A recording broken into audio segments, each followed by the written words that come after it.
full of people. The crowd came out. You see the red flag in their hand, and which means something when it comes to the Shia Muslim. It's so important, and not only it means revenge, it means justice. And this is this is the country, this is the leader that they were supposed, they said before attacking Iran, they said nobody's supporting him, and the government is collapsing and everything is collapsing inside. And you see how hugely people came out. It's a record. I think later on we're going to learn how many people have uh, participated in this funeral. It's huge. I have never seen such a thing. You look at the images, look at the footages coming out, and what is when it comes to the war, do you think, my understanding is this was the maximum that the United States could have done for Israel. This is the last card for Donald Trump to be played for Benjamin Netanyahu, because Benjamin Netanyahu yesterday he came out, I don't know if you saw, in Hebrew he says there are leaders around the world who refrain from expressing public support for Israel, yet they speak very differently in private conversation with me. They tell me, Mr. Prime Minister, we are with you. Public opinion in our countries doesn't allow us to say it so openly, but we admire you. We need your help. This is, J.D. Vance said that the only country that is supporting Israel is the United States, and no one else is supporting Israel. What is the situation with the ongoing conflict in the West Asia, and how do you make what is your understanding of the continuation of the conflict particularly between Iran on one side and the United States and Israel on the other side? Well, first of all, as you just rightly mentioned, the funerals, which some commentators have already qualified it as the largest human gathering in human history. I don't know if it will be true, but the pictures we have tend to support this qualification or idea. Now, what it shows, and also very interesting, is the reaction of Donald Trump when he saw those pictures, and he understood that he misinterpreted, or not he misunderstood Iran before, and he said that he didn't realize that Khamenei had so much support. He even talked about fake tears or things like that. But okay, let's put that aside.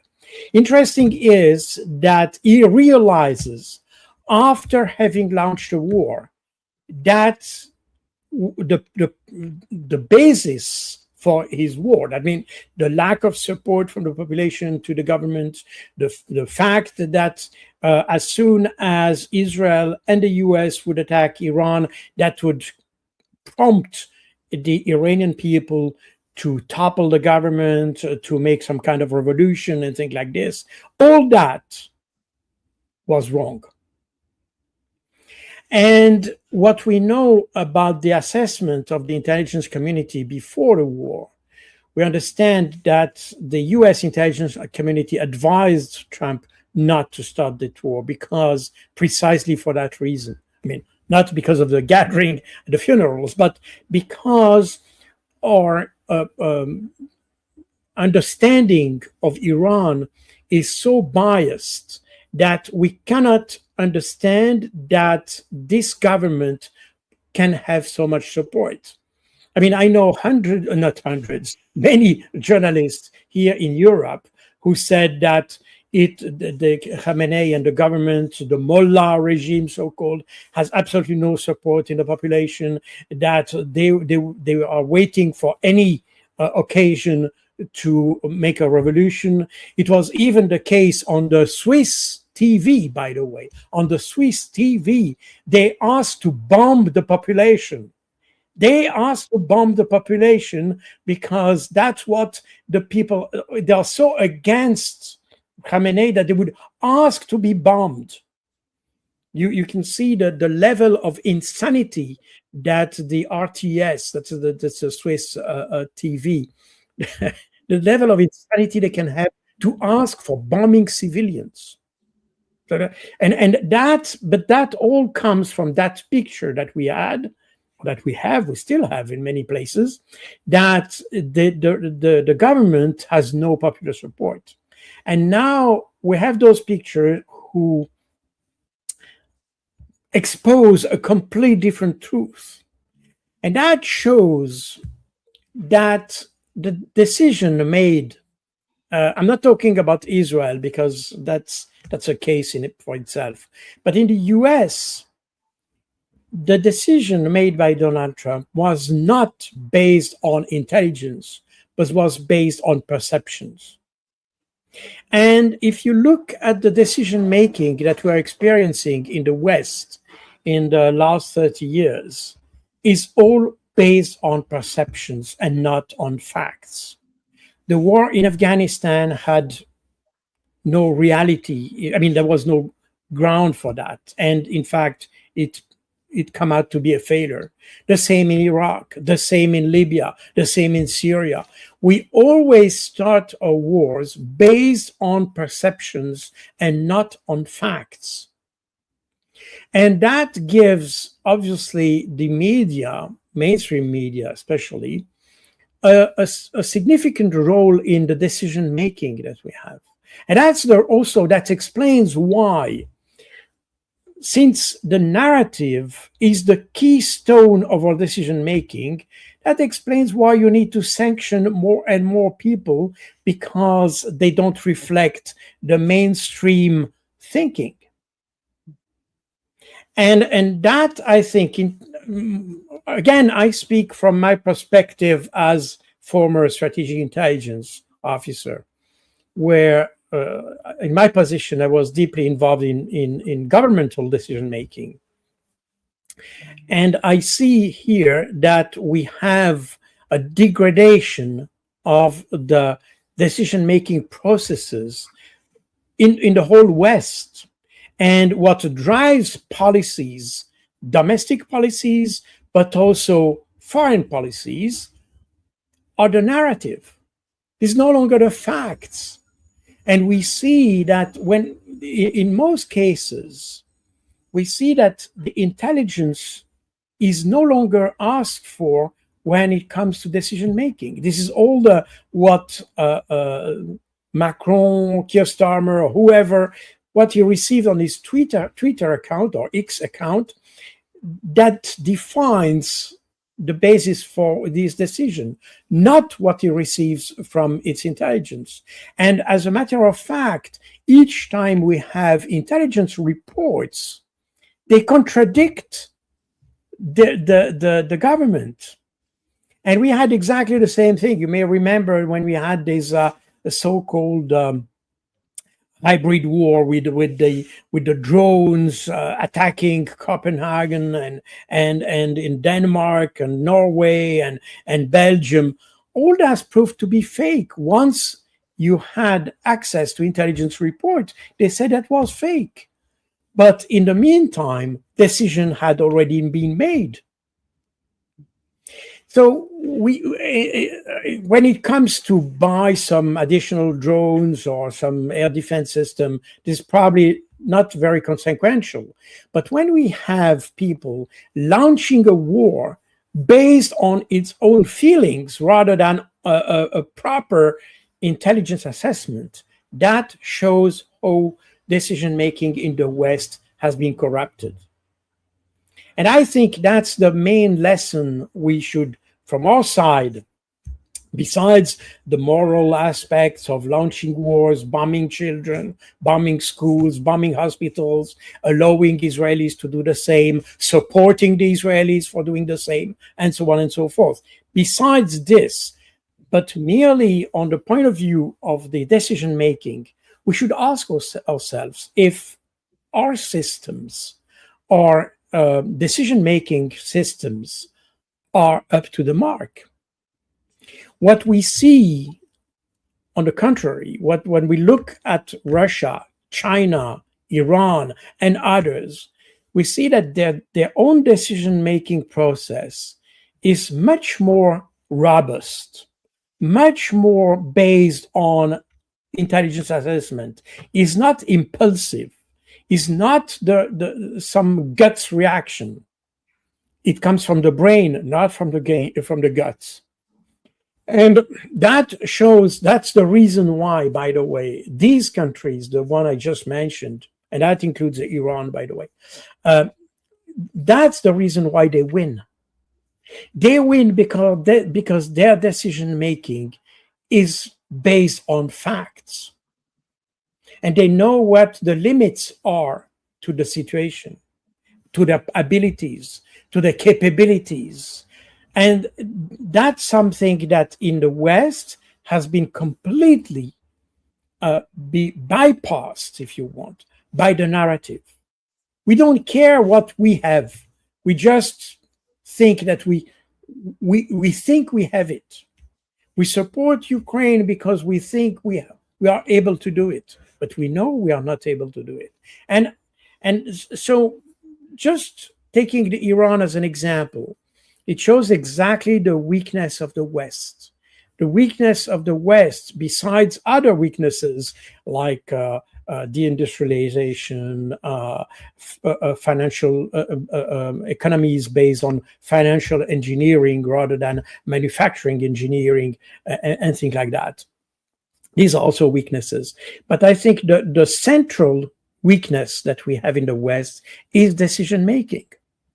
We have now a scheme in all countries, and you see that in the European Union, you see that in the US, you see that in the UK, in France, in Germany, that you have those individuals who are in place who behave like dictators.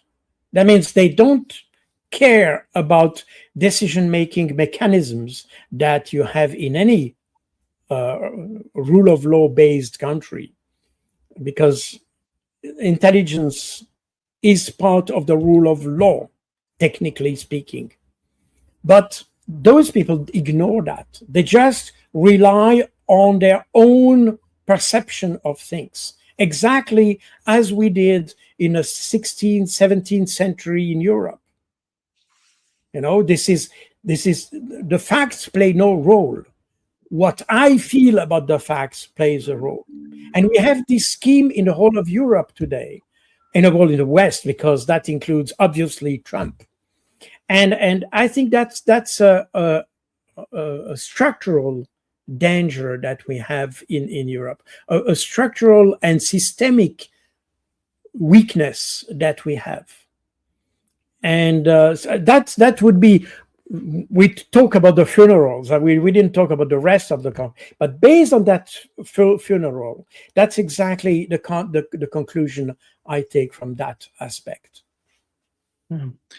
Colonel, the people on the street, they calculate, the estimation would come out, and my opinion is more than 12 million people, much more than it's almost, it goes maybe double the population of Israel, the people on street right now. And this is the country, a little country in the West Asia that feels that they can attack each and everybody, they can kill people, they can destroy the other countries. And their argument, basically, you said about how Donald Trump was convinced, or the United States was convinced to start this war. That was basically, I would say, that sort of information, if he got something from the Middle East, basically comes from Mossad and CIA. And Mossad is so active in the West Asia, and they gather information from Iran. So they were basically deceiving the whole system in favor of the war to achieve what Netanyahu wanted for such a long time, and which was the war against Iran. And this is, I don't know what is the, when it comes to the intelligence, with something like this happens, how is that gonna, what would be the repercussions of these things, that it's totally the opposite that what they were telling us before. And Well, is that going to bring some sort of repercussions to these people?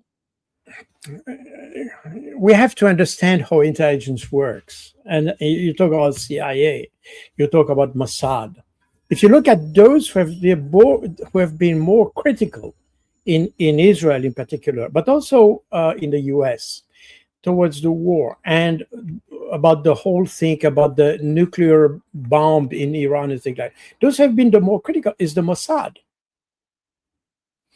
And the CIA, by the way, in the US. I've worked with both of them, and I know that you have, and you have in your also in your guests, you have some former CIA analysts. I've worked with them at that time, when I was, and they are not. CIA analysts are not stupid. They are very good. In fact, they are brilliant. And that was my conclusion when I saw them. And that's why we have to understand how intelligence works. You have within the intelligence system, you have people who make analysis. These are brilliant people. They are recruited for that, by the way. And the same applies to Mossad. And those people understand the situation quite well, and even very well. And they provide sound, reliable, and intelligent assessment on the situation. Now, the problem is that, and that applies to large intelligence organizations especially, when you have like the CIA, when you go, it's like a pyramid if you want. And the bottom part of the pyramid is made by all these experts, analysts, and things, people you never hear about, but they are brilliant. The upper part of the pyramid is more political. These are nominated because of their allegiance to the system, because they are politically correct, because they are in tune with the president or with the current administration. Meaning that the bottom and the upper part of the pyramid may not have the same view on things. And that's extremely important to understand. Myself, when I was in during the Cold War, I come from it was a tiny intelligence service, tiny, really. But it's so tiny that it didn't need to be politicized.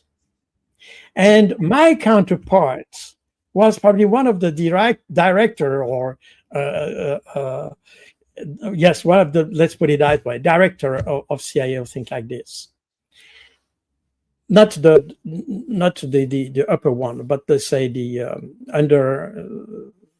I don't have the term right now, but very in the mid management, upper mid management, if you want. But they were politicized in the U.S. while with us, that was still we were still in the technical domain, and that gives to a service that is very tiny like mine, the one I was in at that time, a considerable advantage, because we could make the assessment that we found proper to do, because that was really fact-based. We didn't take any political consideration into our assessments. While at a certain level in the CIA, you had to put some political element in the assessment, meaning that somehow you distort the assessment. And that's exactly the same you have in the Mossad. Exactly the same thing. And if you listen to former directors of the Mossad, these are the ones who are the most critical of the policy of Netanyahu, the policy against Palestinians, the policy towards Iran and things like this. Now, those two institutions, this could apply to other institutions, the DGSE in France, the MI6 in the UK, and so on, you name it. In any case, the problem is that when you belong to the Mossad, regardless of, and especially if you are an operative agent, meaning not an analyst, but the one who conduct clandestine operations and things like this. You are not requested to do what you think. You're requested to do what you're ordered to do, period. So, of course, when the CIA or Mossad is tasked to conduct such operation, they have to do it because that's part of the system. You can say they could quit and things like this. Okay, but let's put that aside. The thing is that regardless of what individuals may think, and you may even have that in an army, for instance, that at some level people think differently, but since they are in the system, they have to do what the organization asks them to do, and that's why we very often have a distorted understanding of those institutions. I'm not here to whitewash the CIA for all these crimes and all that. It's not my purpose, but just to explain what it is. When we talk about the 9/11, for instance, or not the 9/11, sorry, the invasion of Iraq, the CIA opposed the assessment that was made by Donald Rumsfeld in order to have to blame Iraq for those weapons of mass destructions, and the CIA opposed, and in fact that prompted Donald Rumsfeld to establish a strategic assessment office within the Department of Defense to produce assessments that were in tune with what Rumsfeld thought, because he didn't want to rely on those assessments of the CIA who said, no, Iraq has no weapons of mass destructions. So from the outside, especially for those who are not specialists, you don't see these nuance in the way the intelligence organizations work. What we see today is that because of the personality of our leaders, the political leaders, I mean, you have that in the US with Trump, you have that in France with Macron, and so on. These people are so we have so big self-esteem that they dare to bypass what their own intelligence service say. And that's where the whole thing starts to be dangerous, because that means that the decision making is no longer based on a proper process, because decision making, and that's very true in the US, that's very true in most countries, by the way, that you have very codified, in theory at least, or that was so, let's say 30 years ago and more. You had a very codified decision-making process. And before reaching the decision, you had to go through different steps where the intelligence were bringing their own assessments. And the idea of this codified decision-making process that you have in the military, for instance, is precisely to be sure that you integrate all the different knowledge actors, those who know, into the decision. Now, because our leaders are so self-centered that they take the freedom to bypass all these processes and to decide on their own, not relying on the process. And that's where you have the risk of having bad decision, and that's exactly what has become in Iran. And that's the danger of this situation. And you see that in Europe, this is very true, for instance, and there are many reports, by the way, on this for the European Union, that Ursula von der Leyen and Kaja Kallas, by the way, they make decisions just with a very tiny number of advisors, and they bypass the work that is done in their own administrations, because in the EU, as in everywhere, you have an administration that is there to prepare assessment for the sake of making decisions. Now, if you work isolated in your bubble somewhere in the last floor of your building, and you are just surrounded by a very tiny number of advisors. You don't care about what the rest says. You just decide. And that's where you make the mistakes, or that's where the mistakes can cost the most, because you make mistake without realizing that you are making a mistake, because there is no proper because the purpose of an intelligence organization and those structures that help making decision is not just to say Iranians are bad, so we have to strike. It's not exactly that. It's also about to identify the risks. If you take option one, you have the risk of this, this, and this. If you take option two, you have this benefit, but you have this, this, and this risk, and think like this. Meaning that when you take the decision, you choose an option and you know what are the risks. But if you don't have someone who is there to identify the risks related to each possible decision, then you just engage into a decision without knowing what will happen. And that's exactly what's happening in the US today. Now they realize that they were trapped. You see, that's something that should have been identified well before, because they have indicated, I mean, Trump has indicated that he wanted to do something with Iran. So he had several months to prepare the situation, to prepare his war, and to identify what would be the risks, what are the opportunities, where are the risks. But obviously, he didn't make this calculus. As a result, he engaged into a situation based solely on what Benjamin Netanyahu told him.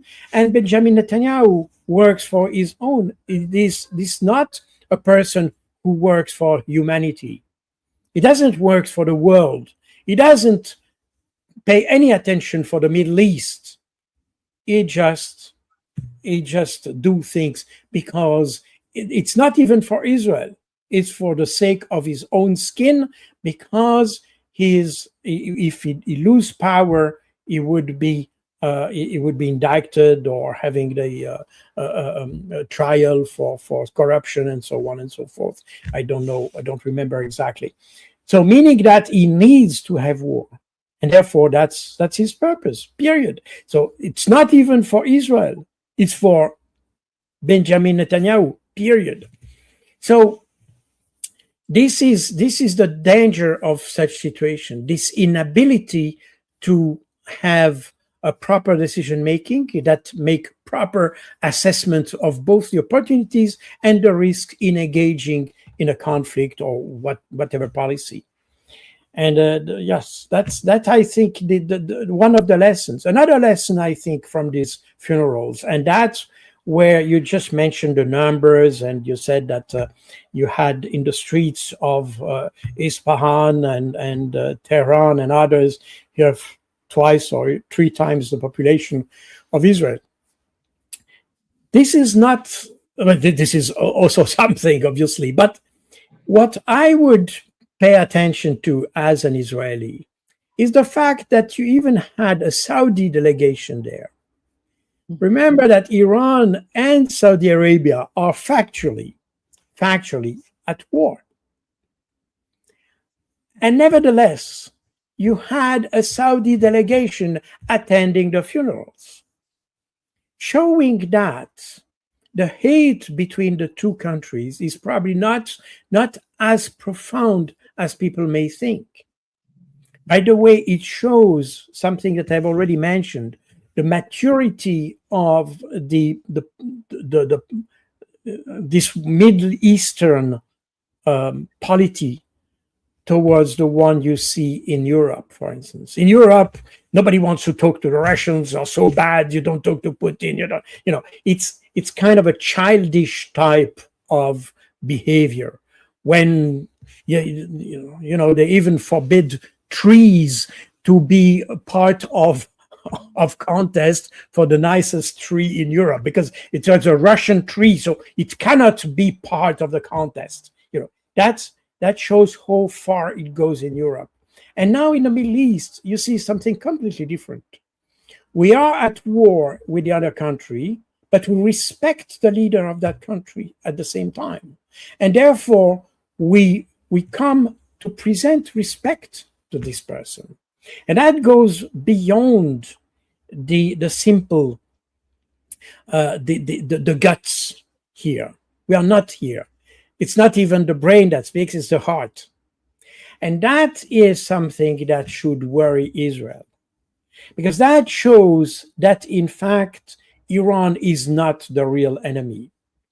It is an enemy because the Americans have decided so, and because somehow they created a situation in which all these Gulf Cooperation Council were, in fact, taken or pushed into this conflict, but they didn't really wanted it. Of course, all these countries could have said to the US, stop using my territory and things like this. Now, obviously, the US, especially Donald Trump, is so unpredictable that probably those countries don't dare to do so.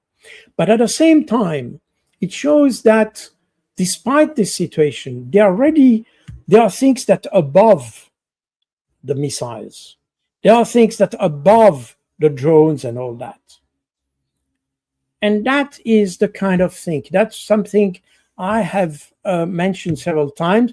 We discussed this issue a few times a couple of years ago when we talked about the Palestinian uprising on the 7th of October, when we talked about the Al-Aqsa Mosque and the issues related to the Temple of the Mount Temple, the Mount of the Temple in Jerusalem, that may affect the whole Islamic community, and the tensions around the Mount of Temple have not decreased. On the You contrary, mean the location that they want to build the third temple?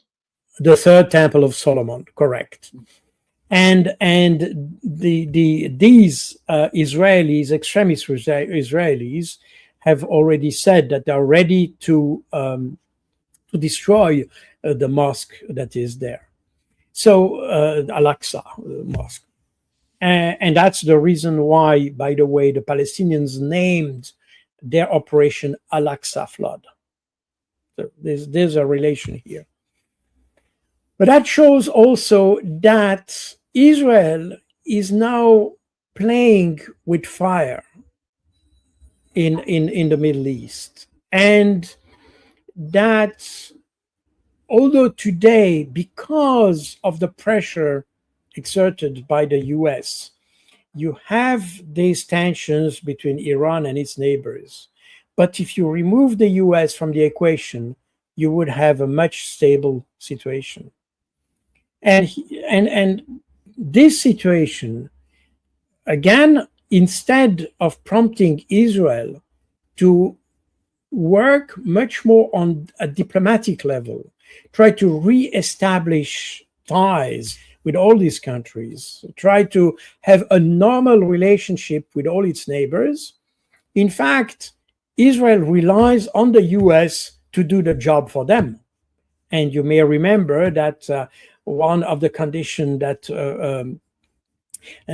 Trump said, Trump mentioned to the GCC countries to receive more help from the US was they should sign the Abraham Accord, meaning that it's kind of a blackmail situation. The problem is that you can sign a document, but if you are forced to sign the document, that means you are doing that with your hand, but not with your brain, or not with your heart. And that means that there is no value in the document.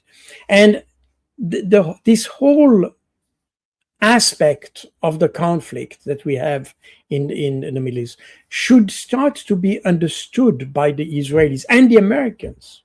The Americans should start advise the Israelis that their survival is not related to destruction of all its neighbors, but it's related to the ability of Israel to integrate itself within the Middle Eastern community. And of course, that will require in turn that Israel renounce to its policy of fait accompli in the Middle East by occupying countries, by destroying this, and not being receiving any blame for that. So that's, you know, this is Israel as should understand that the way it works is not sustainable, will not be sustainable. And I think that's the indication that I don't want to expand much more because it's probably not the topic, but that's one of the lessons I take from these funerals when I saw this Saudi delegation coming to Iran, which shows both the ability of the Saudis and the Iranians, by the way, to go beyond drones, missiles, aircraft, and things like this, to go a level above that, to have a sign of peace, because it is so, to go beyond the politics, to go to something deeper.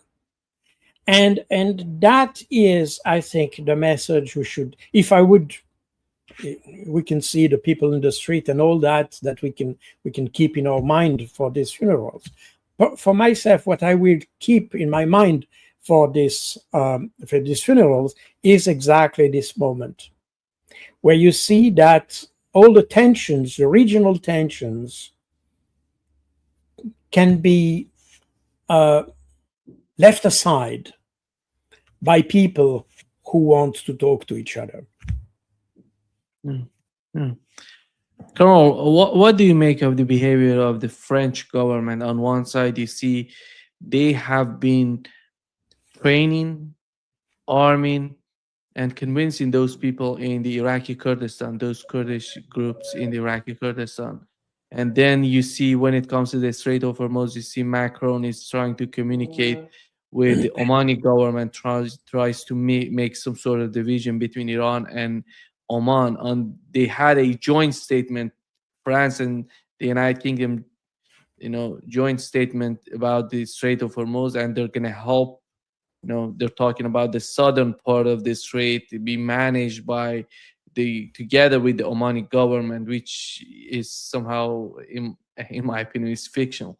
It's some sort of fiction, but they're trying to do their best. You see the role against Iran in the Strait of Hormuz and in Lebanon as well. They have a very important role in Lebanon. This is all related to the chaos that is happening in the West Asia. It's not disconnected one part to the other. It's all connected. And then what do you make of the foreign policy of France? Well, you mentioned foreign policy of France. I'm wondering if they have one, to be honest, because obviously they are involved in any kind of chaos. That's the same with Ukraine, by the way. They train people to create attack against population and things like this, and then, but of course, these are covert actions. Or clandestine, better said, the clandestine actions. So you don't know, you don't tell what you are doing, and you just look at the good guy, but in reality, behind the scene, you are creating the problems. And the French government has been supporting the MEK, this revolutionary movement that existed even before the Shah, by the way, but during the Shah period, and it had its headquarters in France, and France supported this movement, and of course today, especially today, during the Shah that was not so a case, but after the Shah it became the case that they supported it against the Islamic government. So, and you have now in the Kurdistan, we had, by the way, NCO that was killed. It was, I think, in March or April. He was killed during an attack from the Shia militia against this training camp. So France is very active, and at the same in Lebanon. You know, in Lebanon, if you look at the situation, you have the UNIFIL, where the French have one of the biggest contingent in the UNIFIL, but nevertheless they didn't. And France is also an historic actor there because of obviously just after World War Two, World War One, sorry, the France and the UK were the two mandatory powers in the region, and they divided the region according to the Sykes-Picot Accord, and were in a French influence zone and a British influence zone. Palestine and became, especially notably, the British in the British zone, while Lebanon and Syria were part of the French zone, so to say, and therefore the situation in Lebanon has been let's say influenced by the government up to the end of World War II, up to the independence of Lebanon, or the full independence of Lebanon. In any case, the French have still maintained kind of a, let's say, influence in Lebanon, but incidentally, they never used, especially in the recent decades, they haven't used that influence to solve problems, but rather to support Israeli policy. And in fact, they were the French have become part of the problem. They wanted to be part of the UNIFIL because obviously they have this historic influence in the region. But again, you know, the UNIFIL have accepted so many violations of the peace, or yes, peace in the region. The Israelis have daily violated the sovereignty of Lebanon.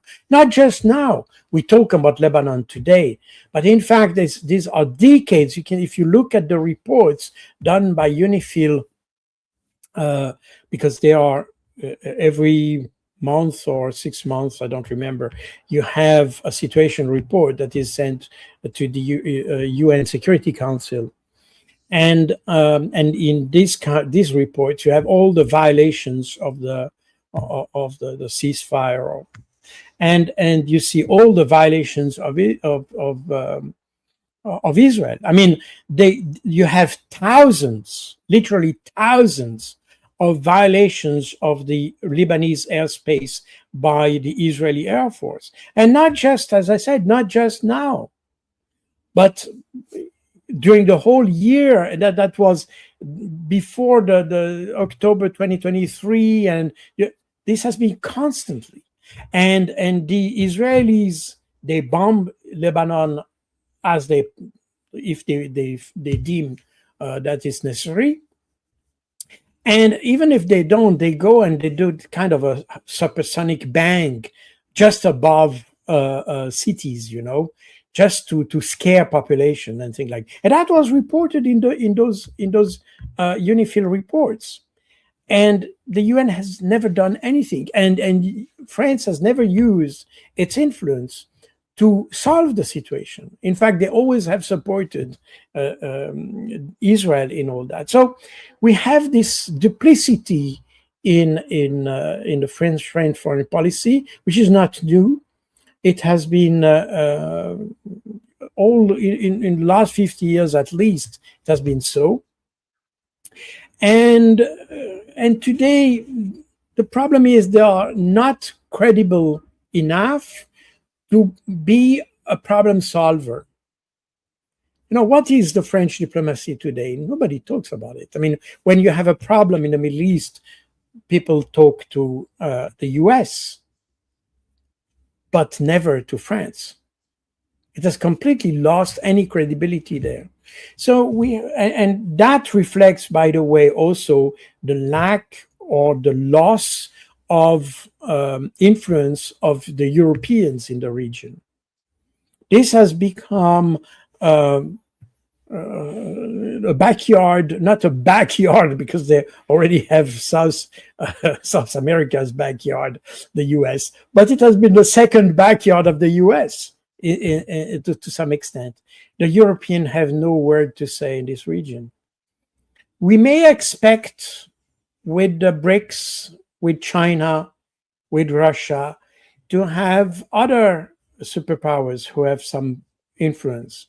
And we see that already, by the way, with and Iran recently, I mean, that was 2 or 3 days ago, they thanked Russia for the support it provided in the diplomatic area to support the mediation in the conflict and things like this, because nobody think about Europe as a mediator, but Russia is, and China and others. We have mentioned Pakistan, Oman, and others, but Oman is part of the region. All these are credible enough to be mediator. Europe is no longer, and certainly not France. But the problem is that the Europeans and the French have this kind of duplicity. You know, if you want to be a mediator, you need to be credible. You need to be marked by integrity to be a mediator. If you are not considered as integer, no chance you'll be a mediator. France is now considered as a country that is marked by integrity, and therefore it has no credibility, period. Simple. Colonel, do you expect Europe playing a better role as an outcome of the reality of the Strait of Hormuz? Because this is the necessity for them. They're dependent on the energy, because you know that they don't want to put an end to the war in Ukraine. They're continuing today. Ursula von der Leyen said he said because the assessment is, I think, so far for the help to Ukraine was 19 million euros to Ukraine, and she today said that they're gonna send 4 million, or they say 4 billion, 90 billion euros to Ukraine. They prepared that, but today she announced that they're gonna receive 4 billion euros, and it's coming, and it says more is coming very soon, and they're going to talk about the case of Ukraine in the new summit, that is going to happen in Ankara. So this is the way that they see the conflict in Ukraine. They want to continue that war. They're not backing down. And no, the purpose, and that was said again, this is not an invention, that was said by Kaja Kallas in November last year. She said, for the conflict in Ukraine, Europe has a 2-point plan. First point, to weaken Russia. Second point, support Ukraine. That is, if you look at the formulation, it's just laughable, because weakening Russia could be an objective, that I understand it, but supporting Ukraine is not an objective. It cannot be an objective. It's a mean or a way to do it, but it's not an objective.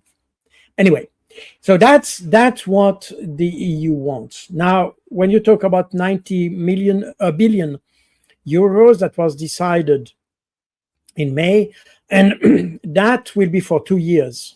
So 45 billion for this year, 45 billion for next year, 2027. And in those, so that's 45 billion per year.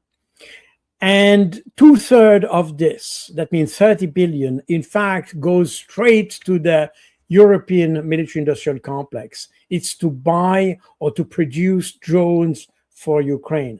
And only 15 billion will go to Ukraine. Now, the problem is that Europe has not this money.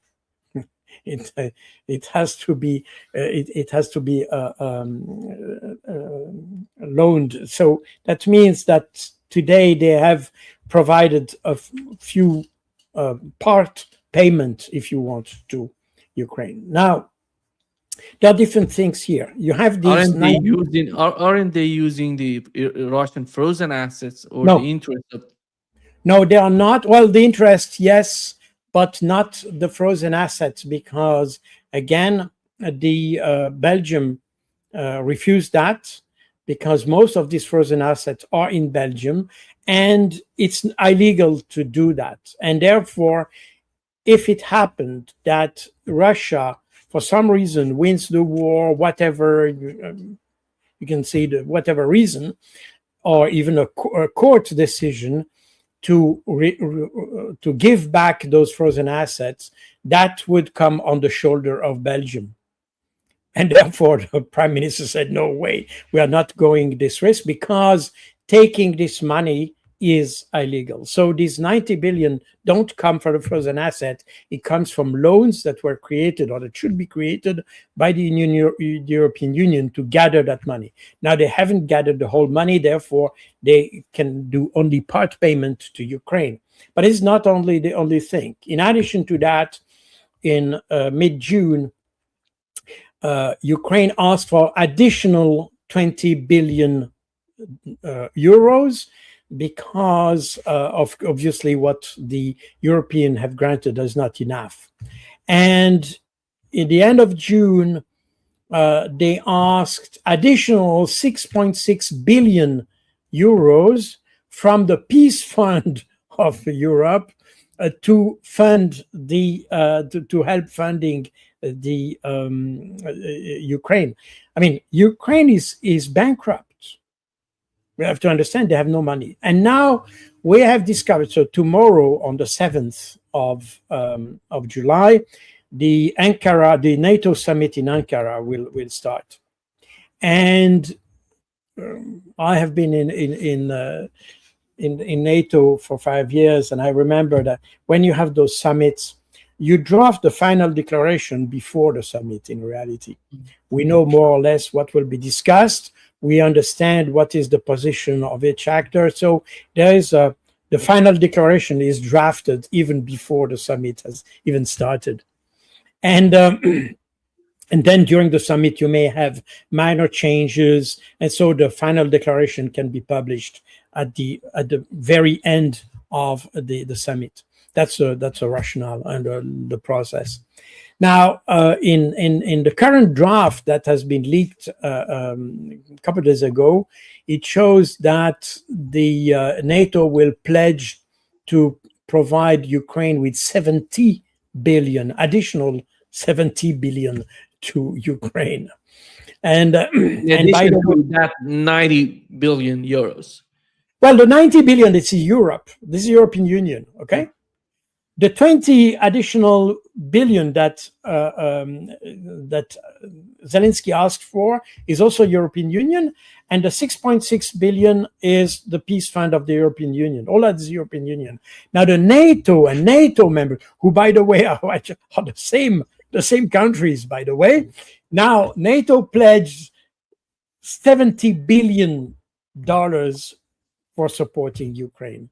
So you see that the numbers are inflating, but they are also inflating because the situation is more desperate for Ukraine. And the more we advance in the conflict, the more you see that the budget of Ukraine depends heavily on foreign aid. And that's why, if you want simply the Ukraine to survive, let's say as an entity, I'm not talking about the territory and things like that, but if you want Ukraine to survive as an entity with administration, with the government, with you need to fund from the outside, because the country is not able to sustain itself. Remember that most of the conflict we are that's happening in Ukraine is in the Donbass or in the eastern part of Ukraine. This part was given, in fact, the Donbass originally didn't belong to Ukraine. It was given in the 1920s by Lenin to Ukraine in order to provide Ukraine with some kind of industrial base, because Ukraine had almost no industrial base at that time. And therefore, the eastern part of Ukraine, which is essentially Russian, by the way, because this was taken from Russian territory to Ukraine at that time. And that explains why you have so many Russians in that part of the country today. But it's also the part that provided, I don't know exactly the figure, and I haven't been able to verify this. Some have said that 80% of the Ukraine GDP came from the eastern part. My view is that it's probably exaggerated, but let's say a large part of the GDP came from the eastern part.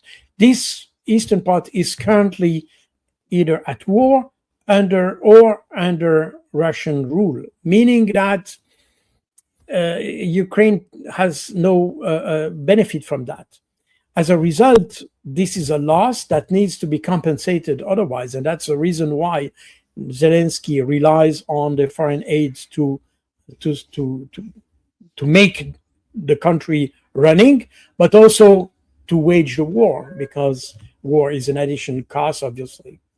So that's the situation, and that also explains why you have in the past couple of weeks, and so you have so many articles saying that Russia is losing, that Ukraine is moving forward, and Russians are withdrawing, and Konstantinovka was never taken by Russians, and because Zelensky, who would invest in a country that is losing a war? Nobody would. And therefore, he needs to project a picture of Ukraine, a winning Ukraine. Exactly. And that's the reason why we have all this rhetoric supporting and explaining how Ukraine is winning and things like this. And that's also, by the way, that's one of the objectives. It's not the main one, but it's also one of the objectives of all these long-range drone attacks in Russia, again, spectacular ones, not very, let's say, consequential, but very, let's say, optically nice. That's with you attack refineries and things like this, and that makes a nice picture, and that gives the feeling that Ukraine is moving ahead, and that gives the feeling, especially in the West, that Russia is losing its industrial potential, which in fact is not true, but nevertheless, that's the strategy. But all that has one purpose, is in the coming, and by the way, you had just had last week, end of last week, you had also this a conference for the recovery of Ukraine, where you had a lot of countries supporting Ukraine who were gathered, and Ukraine managed to gather something like 20 billion, a little bit less than 20 billion euros for itself, and in terms of investment and direct support and things like this. So that's the reason for all these PR operations, is precisely to show that Ukraine is winning, and that Ukraine can be a reliable partner, not just now, but also in the future. And that's the whole thing. So we are here seeing a kind of a communication exercise rather than a military or strategic exercise. Or it's strategic in terms of communication, but not military strategy, because what we see has, in fact, no effect on the ground. The Russians are much more effective when it comes to the conflict. It's what the Russian do is probably not as good as the Ukrainians when it comes to communication, but when it comes to the military solution, it's much better. I mean, for instance, we talk now about the gas station war, for instance, and you see that the Ukrainians have attacked several gas stations in Crimea, as an example. But you also have the Russians have attacked recently gas station in Ukraine itself. Now, the difference is that Crimea plays absolutely no role in the conduct of the operations in Ukraine. You know, Crimea is a place for itself. There is no. It's not in Crimea that operations are prepared to attack. To attack forces on the Ukraine mainland, if you want. Meaning that those Ukrainian attacks were simply to show that they can attack or affect the life of the Russians living in Crimea, period. While the Russians have systematically attacked all the gas stations that are on the main roads that leads to the front line in Ukraine, meaning the front line that leads to Dnipro or Kharkov, all these main highways that are used by the military, because the Ukrainian logistics also relies very much on civilian infrastructure for fueling, for instance, and things like this. And therefore, the Russians have systematically destroyed all the gas stations along those highways. And therefore, that creates an additional problem for the troops that are on the front line, because they cannot receive supply because the trucks cannot travel so far. So these, and that's where you see the difference. The Russians are directing their drones and air attacks and things like this on objectives that affect the theater of operations, while the Ukrainians attack targets that helps the communication and helps supporting the narrative that Ukraine is winning. So it's a different approach.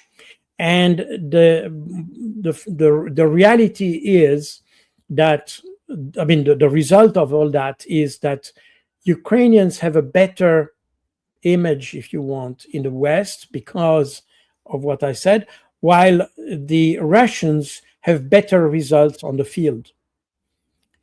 So at the end of the day, I would say that the Russians are in fact more winning the war, but the West cannot see it. Yeah. Let's put it that way. Yeah. Because part of,